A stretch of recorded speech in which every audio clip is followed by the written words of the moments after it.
Have you ever wondered why certain people are just better and natural at persuading others? Well, the answer may lie in a book called Influence by Robert Cialdini. Whether you're a business person or an employee or someone just looking to improve the relationships in your life, this book is a must read if you want to become a master of persuasion. Now, the funny thing is, I think this book started off as a research project by Robert to help other people not fall into traps of persuasion and kind of help them spot the tricks of the trade, but it ended up becoming a Bible for sales and marketing professionals because it just works. The concepts in there just do work. So in this video, Murtaza and I sat down, we talked about the key takeaways from the book, we discussed the 6 principles of influence mentioned in the book along with examples. I think there's a lot to chew on for you there. I think you'll enjoy this video. Don't even miss a single minute of it. Here's Murtaza and I talking about Influence by Robert Cialdini.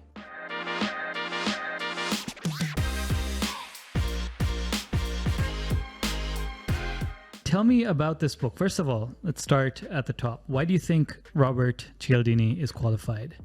You actually told me something about Robert a little while ago, which I didn't know. So I'm going to ask you to tell us why. I'd love to be fact check on this. I don't know where I read this, but everything on the internet cannot be believed.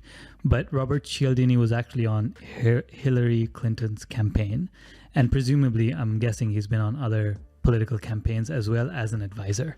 So when politicians are doing their rounds of campaigns to convince the masses of their message, this guy is by their side. He's active in some way, shape, or form at all. So he understands mass psychology or psychology of the masses as a personal project that he started once just to not feel overtaken by other people's influences. And he ends up becoming the guy who knows how to influence the go-to of influence. Yeah, the god of influence in some circles, right? Yeah. But yeah, do fact check that for yourself. Don't believe everything I say. But why do you think... Oh, I guess that's why he's qualified. Professor Robert Cialdini. He teaches this stuff. Yeah.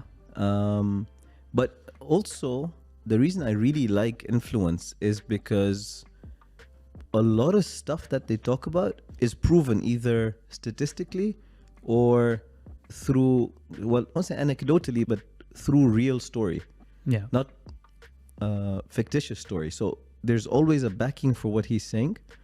And he's talking about human psychology. So when you're reading Influence, it's impossible not to put yourself in that position on either side of the conversation. It's impossible not to. If you've lived on this earth for more than 20 years, you've been there.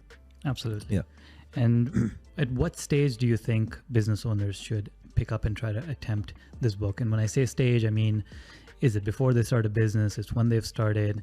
It's when they're seasoned. Because some of the books I would prefer to have found later in my life. Where would you say this book fits into a business owner's journey or just in general people's journey? I don't think anyone's too young to read this book or too inexperienced to read this book. I would probably put this in a very business context. I would put this book before any marketing strategy is being explored. If I had to pick a point. But to be honest, this book can be read by anybody anywhere. High school students, university students, people who are working in jobs, have careers, people who are running their own businesses. This is the sort of book which will always make you... Okay, I have to put one word of advice out. Yeah. This book will show you how to make people say yes to you, which is a very great power. But with great power comes great responsibility. So please use this power responsibly, please. Because he does go over the psychology of making people say yes, the psychology of influencing people. His next book is called Persuasion. Persuasion, I think Persuasion. But it's a play on persuasion. How to get people to agree to you. So if you are going to learn these tactics, please use them for good. So in a business context, you want people to say yes when you're asking them to do something. So whether you're asking your team to do something or your suppliers to do something or your customers to do something, how to get them to say yes. That's probably the time you want to read this book. I mean, you always want people to say yes. Yeah. It's as early as you can, I guess. Yeah, and it's worth coming back to once in a while too, right? Oh, yeah, absolutely. These concepts don't always stick in your mind. Yeah. So let's get into some of the key learnings, at least according to you. Yeah. if there's a few key learnings in there that we could jam about. And again, just to remind the audience, I'll be playing the role of you as a proxy and asking dumb questions. Not saying that you are, but like I am. So where would you start in terms of the biggest learnings that one can take from this book, or you yourself have taken or have been able to impart to people that you know from this book? I think the first and most important way from this book is convincing people is a science. Getting people to say yes is a science. And there's strategies to make that happen. However, you also have to understand that at the end of the day, people aren't science. Sometimes they're irrational. So you could go through the process and it may not work. He gives a few examples of that in the book. It's ridiculous that that happens, but it's there.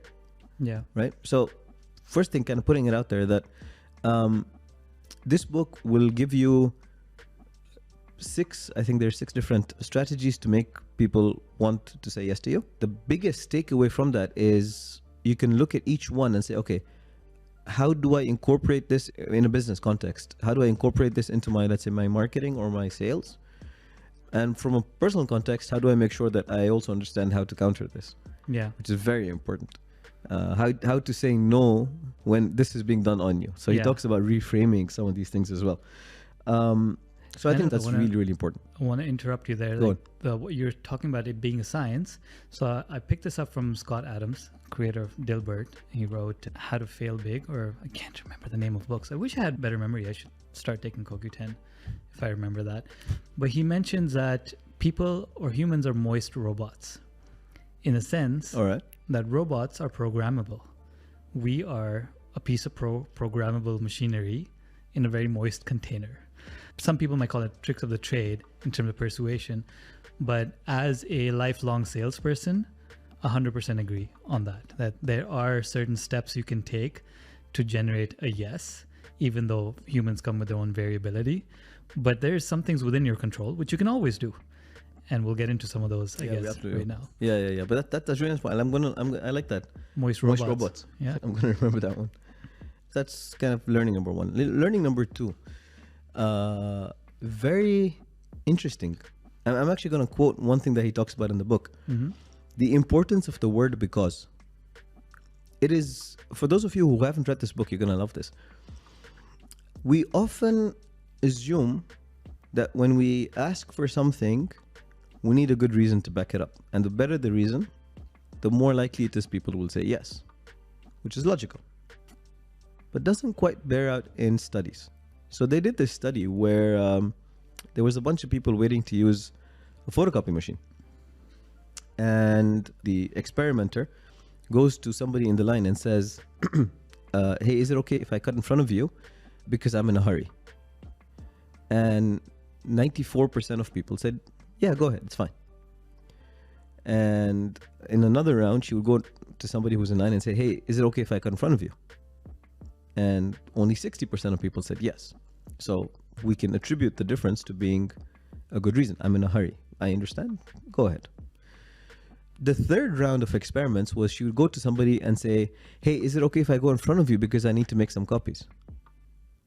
What do you think I'm in line for? Like, that's a stupid reason. 93% of people said yes. What?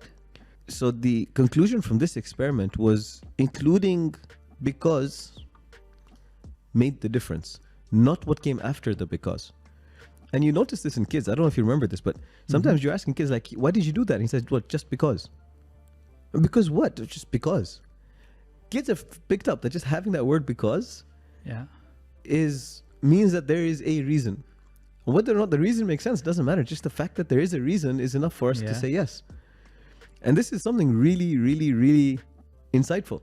And even on the reverse, when you're trying to get kids to do something or not do something, you state what you want and then you say because, and you can say any garbage after that. And they take it. Yeah. By the way, this comes up pretty early in the book, just in terms of importance. Like, that is something that I think everybody just needs to think about and see how they can apply it because it works. I see what you did there. But it works in emails, it works in meetings, it works on a phone call. Like, this is versatile enough. When you're typing an email sometimes that you need to convince someone of something, whether it be a client, internal partner, the moment you add the because in that email, and it forces you to think about why this is beneficial for both parties to do it this way, or even if it's just for you, it makes it whole. It does. It completes the message, right? It does. In that sense. I want to ask you, though, a curveball. So this probably happens with people you're in closer relationship with. So your spouses or your business partners or someone you work with forever. Sometimes you end up saying things like, hey, don't do this. And trust me, I don't know how to articulate why, but just don't do this. And they'd be like, but why? But why? Because I don't know how to explain it to you, but in time I'll have the language, but I can't explain it to you. And that cannot work with strangers. No. Right? Like, so basically what you said is do it because you trust me. Yeah. Well, that's the other thing. Like, because there are some times where I'm making decisions or you're making decisions and you intuitively know why you're making the decision. Sometimes it's the higher power giving you guidance or everything in your gut or your spirituality. Something is saying that, and we've been told to listen to our gut as well. But how do you make others listen to your gut? Right? If we were to listen to everybody's gut, it would be messed. I mean, we have to have filters, right? If I had a stranger come up to me and say, hey, listen, invest in this company, just trust me, I wouldn't take it seriously. But if I had a friend come to me and say, hey, listen, invest in this company, I don't know why, but I have a really good feeling about this. Yeah. Because you trust me. Yeah. I probably would. It's not about the investment or the size of the investment, or it's just the believability comes with familiarity, comes with relationship. Yeah. Now, when you don't know somebody, that's when the because is even more powerful. Yeah. So attend this webinar because XYZ. You're selling to somebody. If you're telling your client about it, you wouldn't even give them the reason. Say, listen, attend this webinar. Yeah. Just do it and tell me what you get from it. Yeah. Right? So the because is probably more important the weaker the relationship. Yeah. Through this book, so I actually took a quick note of what those 6 principles are. But Cialdini goes over these different principles, and the applicability of these principles isn't limited to your first or second degree contacts. It could be anybody. And that's the beauty of the book. It's really simple. It's very anecdotal. It's full of stories. Like in terms of, easiness to read, this is really easy. It's split into sort of medium-sized chapters, so you can pause every couple of pages quite easily. You're not going to lose anything. You're not going to forget. It's very relatable. He draws on stories from university kids to life in general, to work, to politicians. Yeah. Whatever background, you'd pick up something and you'd be able to relate to. Yeah. And that's why I think this book is really powerful. Yeah, there's things that you can almost immediately try after reading every chapter in your own life. Right? You test it for yourself. Forget your anecdotal studies, forget the author's paid studies that they've done in universities. You do it for yourself.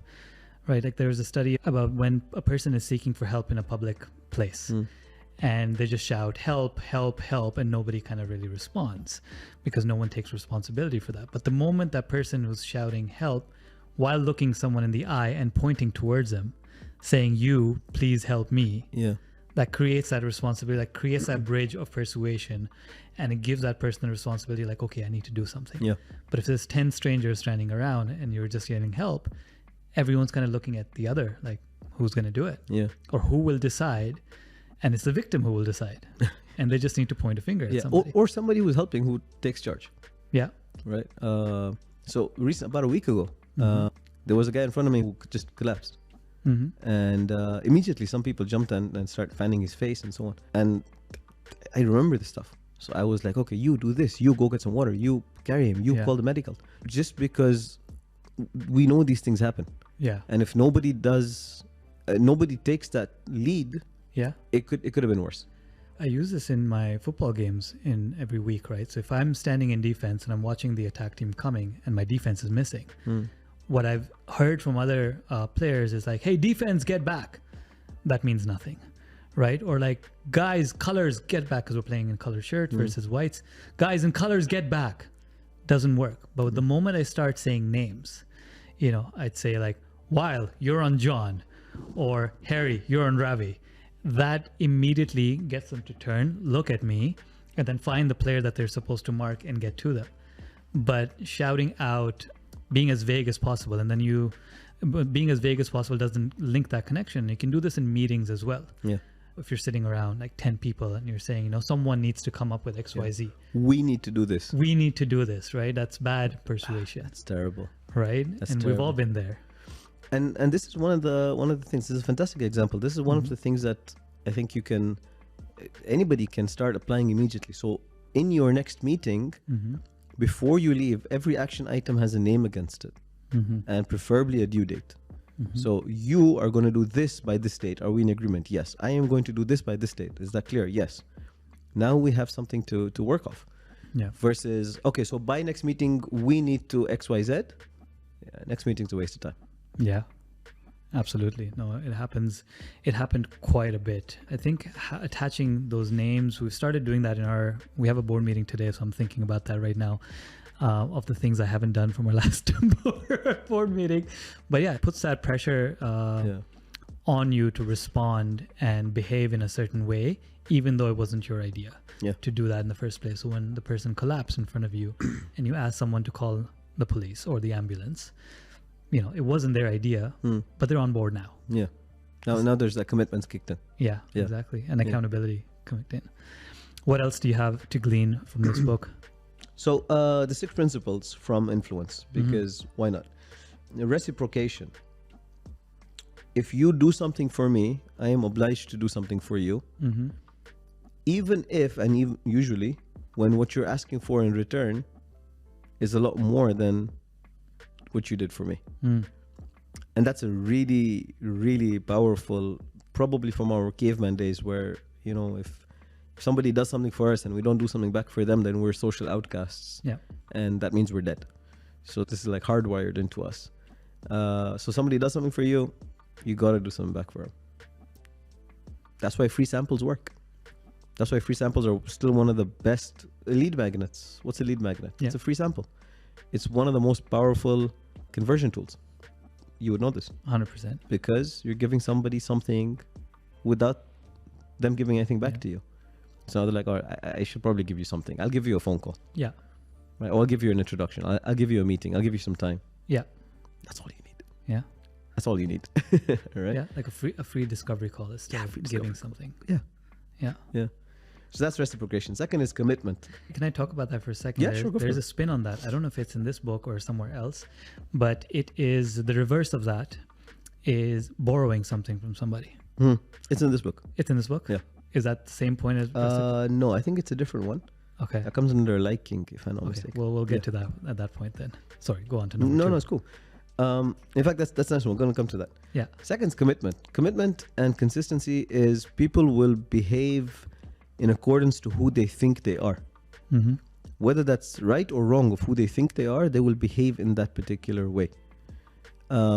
So getting somebody to state who they are is sometimes enough to change their behavior. So I think it was Cialdini that was on the receiving end of this, where he said the doorbell rang one day and there was this young person standing outside and she was like, look, can I do a quick survey? And she asked about some of my hobbies and activities. You know, do you enjoy going to the opera? Do you enjoy fine dining? Do you enjoy, let's say, golf? Do you enjoy nice hotel stays, like premium stuff? And I said, yeah, I like this, I like this, I like this, I like this. And then she takes out this thing and she says, look, we're selling these discount packages on premium activities. Would you like to buy them? I was like, well, I've just said I enjoy opera and fine dining, and now she's offering me a discount on opera tickets and fine dining. I have to be consistent. Yeah. So he ended up buying them. Yeah. So people behave in accordance with who they believe they are. So if you can tap into that, hey, you are this kind of person, therefore you should do this with me. Awareness of their own individuality starts kicking in. Yeah. That's it. You're golden. You got it. Yeah. It's like if you're trying to get a large sized man to lift a rock, it's like, hey, someone as strong as you should be able to lift it up. There you have to be consistent with the fact like, okay, my image is of a strong guy. Yeah. So now I'm going to show and be consistent with that image and lift up this big rock. Yeah. And I think I've subconsciously used this in my home life, right? Like if someone as wise as you or someone who's been through XYZ should understand that, you know, ABC is about to happen. Is that what you tell your wife just before a fight happens? Yeah. Yeah? Sometimes. All You right, know, someone as wise as you. Should know that. should know. Put the slide. It works. It does, right? Yeah. Absolutely. Yeah. Yeah, no, it's Okay. fantastic. Commitment is, and there's a few other examples he gives in the book which are just ridiculously powerful, Yeah. which is Well, why it I happens repeat, on- please be yeah. careful with this knowledge. Yeah, it happens to me as well. So again, back to football, because that's where I learned all my life lessons apparently, is when I'm told like, hey, before the game that you're the fastest runner we have, so you need to make those runs when we need you to make them. And then that's an image, and I'm not denying that. I can say like, hey, I'm not the fastest runner, but I've agreed to it. And now that I've agreed to it, the next part of the commitment for them is easy, to get me to run where they need me to run. Yeah. And it works. It does, right? So please use it responsibly. Please. Please. The third one that he brings up is social proof. I think in the days of Instagram and TikTok, it's not super hard to understand this one. If somebody pops up on your feed who's got 1,000 followers versus somebody who's got 1 million followers, Yeah. you're more likely to watch the million. Even though you know that, you're fairly certain that as somebody's number of followers goes up, the value of their content sometimes goes down. Whereas it's the guys who've got small following who are probably really authentic with regards to their content. But there's 1 million people following this guy. Yeah. It's got to be worth something, right? But this guy's only got 200 followers. Social proof. Really, really, really powerful. And in the day and age of influencers, very important to recognize that you may be getting influenced Yeah. subconsciously or inadvertently. Yeah. It's the reason why companies have their clients' logos on their website, right? Like if Uber can trust me as their client, that means you're in good company, my new prospect. I wonder, like, these kind of principles you're talking about, including this one, have stood the test of time. So just to relate to social media, we didn't always have social media, but social proof was always there. So it would be a matter of, let's say, introduction. Say I was introduced to you by Yeah, absolutely. this person, and that's automatic social proof in your mind. Like if that guy has the audacity to send you over to me, that means he's done his homework and his due diligence. You're in. Let's have a conversation at least. Which is why referrals are the highest converting marketing tactic. Yeah. So does referral fall into the same social proof kind pretty of much. umbrella? Yeah, pretty Okay. much. So what you Yeah. said, right? Somebody gave you my number, you probably trust it. Yeah. Like, hey, your friend told me to speak to you. Like, oh, really? Okay, fine. Talk to me. Yeah. I do that while we're talking about books. I do that with books. So when I'm having a board meeting with Alina and I want to convey an idea, and if I tell her where I got the idea from, so the source, which is either, again, Tim Ferriss, or someone from Tribe of Mentors. Like I have a habit of reading Tribe of Mentors for 5 minutes every other day. It's just sitting on my work desk. Good. And I'll glean something off, like a small answer. And then I'll mention that to her board meeting. As soon as I say like, oh, Marie Forleo said this, she's like, oh, okay, then I listen and then I'll I'll listen. consider.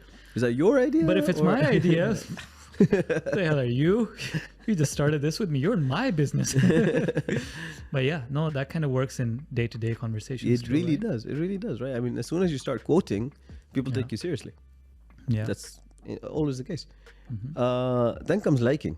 And I think liking is where that previous thing that you brought up. So how do you get people to like you? And one way that he brings up in the book with stories behind it is ask somebody to do something for you. Small favor, nothing huge.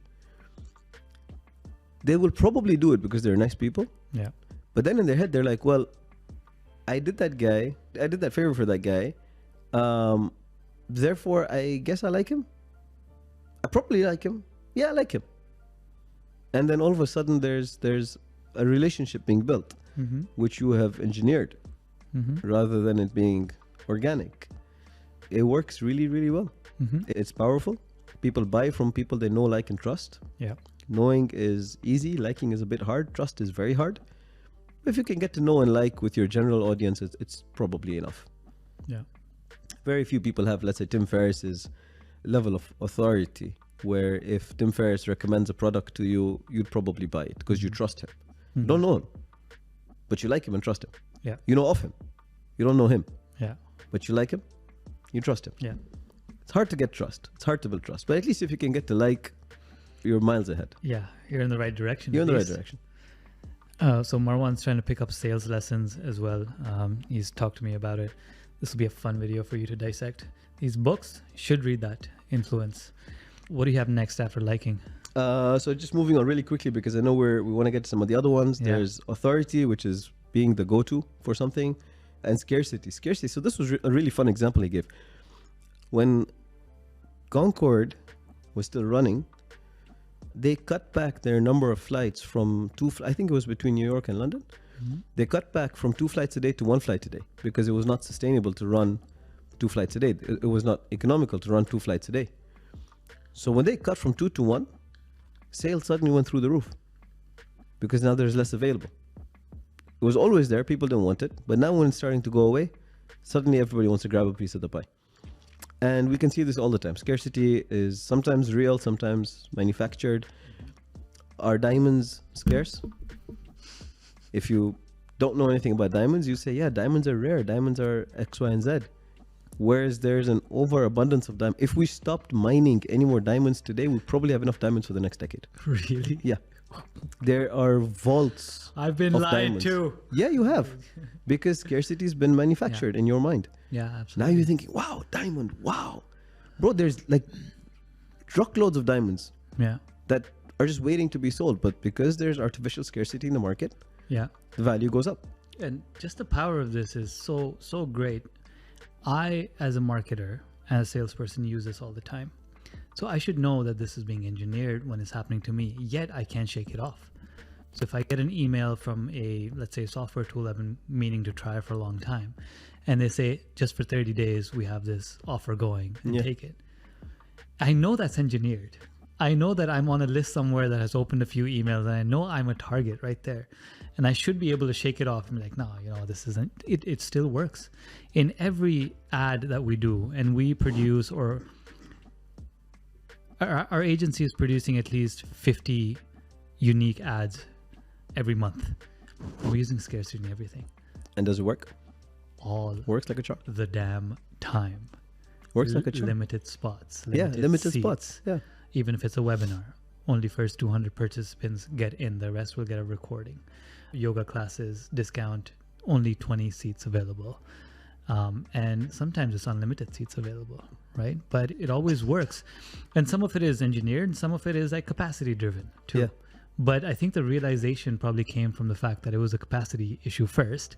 And then the business kind of started promoting it as like, oh, I can only do 20 more of these. And the price suddenly just went up.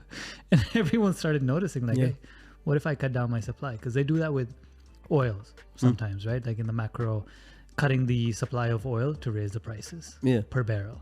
That's doing the same thing, making it more scarce, taking it out of the market to make it more scarce. There is a principle of scarcity. Yeah. It's true. But from a marketing perspective, if you can get the person to feel like this is scarce, regardless of whether or not it is, it works. And the role of these strategies in a business context is to get people to say yes. Yeah. So you're thinking about it. I got 5 left. You want one? Yes or no? Yeah. Yes, I'll take it. Yeah. That's enough. Yeah. It's true for our business, at least, and if there's other agency owners listening, we are limited in terms of the number of new clients we can take on. I'm sure you are as well, because most of our work is intellectual work and it's time-based. It's not productized as much yet. So there's a limit to the number of clients we can take on. So if we're having meetings with prospects and saying like, hey, we can start probably in 6 months, it kind of drives up our value, even though it's based on sole truth. We have contracts that are in place to have new starting clients every single month. We are able at that point to say things like, look, I can put you ahead of the line if the retainer goes that much. My opportunity cost, like I can say no to somebody else kind of thing. So yeah, it works. Keep doing it. Yeah, Keep smashing that retainer cost up. should. Okay. That's everything that I think I have on influence for now. Yeah. But really, this is one of those must-read books. Like, no excuses. You have to read this book. And if you can, don't read the summary version. Read the whole version. Yeah, because even the stories have a lot of value in them. I think it's popularized in the sales community more than the marketing community too. But I would encourage accountants to read it too. I would encourage people who are, as long as there's a person at the other end. Yeah. Read this. Yeah. If you're talking to an algorithm, if you're writing stuff for SEO, for Google, okay, forget it. Yeah. If you're selling to a nameless, faceless organization you can't get in touch with except through submitting a proposal, forget it. But as long as there's a person at the other end, you have to read. You owe it to yourself to read this book. Yeah, absolutely. Yeah. Even if you're a back office person trying to get agreement to your ideas within a company. 100%. This can go a long way. Like even if you're a scientist in a lab and you're trying to get funding for your, great genome project, it helps. Influence, Robert Cialdini.